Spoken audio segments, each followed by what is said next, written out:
One of the most common issues I hear when people paint black is that it ends up looking too grey, or just doesn't read as black.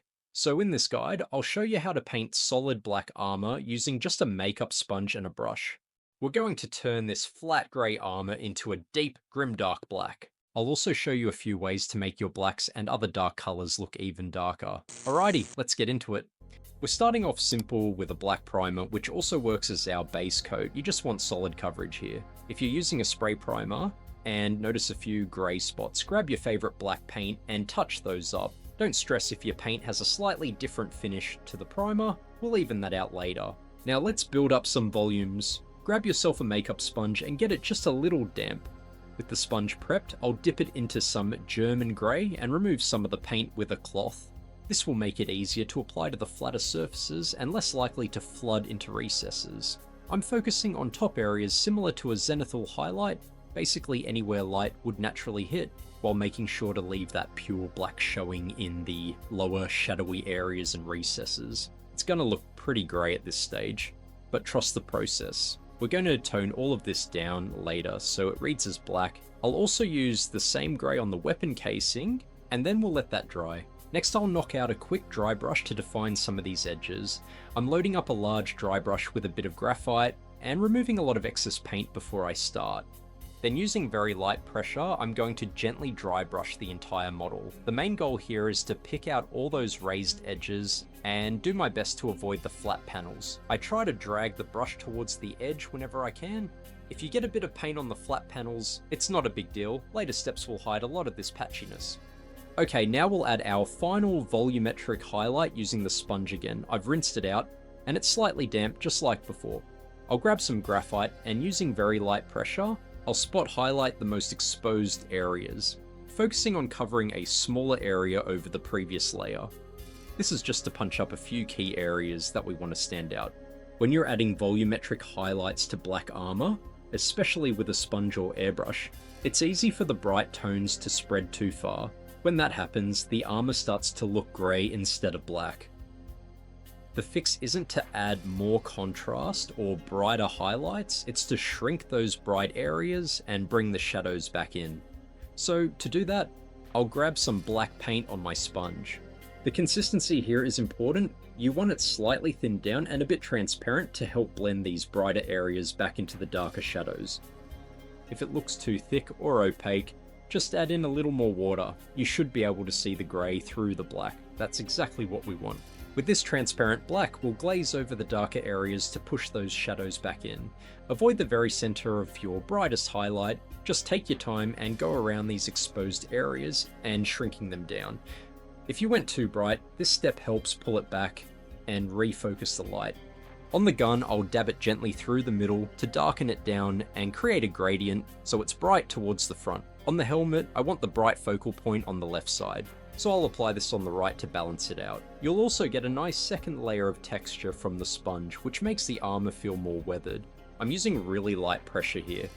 Even if I go over too much on the bright areas, it just blends in and looks like natural wear. Alright, I'm happy with the armor for now. Let's quickly base coat a few of the other areas.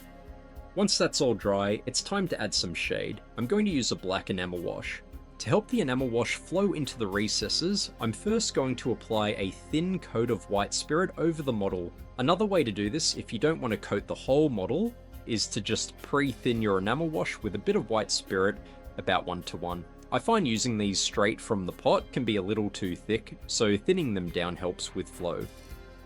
I'll apply this thinned wash all over, focusing on getting it deep into those recesses. This is going to darken everything down and also help smooth out some of our sponge transitions. Immediately after applying the wash while it's still wet, I'm grabbing a clean, completely dry sponge. I'm just going to gently dab it on those highlighted panels. This is just to lift the wash off the bright areas and keep it in the shadows. The reason I do this while it's wet is simply because it's easier to remove. If you let it dry first, that's totally fine too. You'll just need to use some white spirit to reactivate it first. To add a bit more character, I'm going to add a second wash. This is a dark rust enamel wash. I just like the subtle reddish tone it adds to the black shadows. I'm not applying this everywhere like the black wash. just in a few select areas, to create some tonal variation. It'll reactivate the black wash a bit, which is fine. They'll just blend together. Once you're happy, just let it all fully dry. Even after it's dry, if you feel like an area has too much wash on it, you can always go back in with a bit of white spirit on a sponge to reactivate it and clean it up, bringing that brightness back.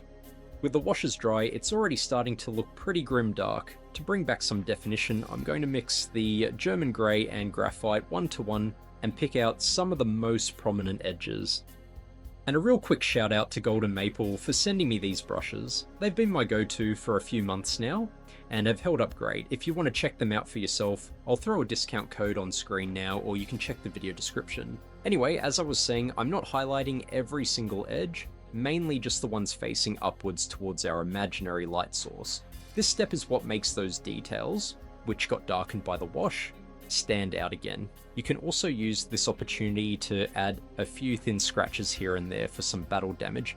For one last step to really make this pop, I'll add a final bright highlight. I'm mixing a tiny bit of white into my graphite mix. I'll get a little on my brush, and then I'm just going to hit the very sharpest corners to make them pop. You can also just tap it on in a few spots to create a chipped appearance. On the silencer, for example, a very thin line of this right down the center sells the effect of a metallic reflection, even though we're using the same colors as the armor. At this point, I've finished painting the rest of the details, the eyes, leather, and a few smaller bits. I'll cover all of that in an extended tutorial on my Patreon for anyone keen to see how it's done. For a final touch, you can hit the model with a varnish finish. It's optional, but it really deepens the black and also works great on most dark colors. I'll put the ratio I used up on screen. And yep, you can use a brush, you just need to thin it down with a bit of water. I do this at the end of my Dark Angels video, check it out if you're curious.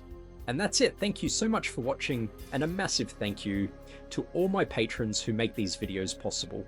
If you want to see the full extended video where I finish all the details including the glowing eyes, that will be available over on my Patreon, plus many other tutorials. I hope this guide helped, and if it did, consider throwing this video a like and subscribe for more content. Cheers for watching, and see you in the next one.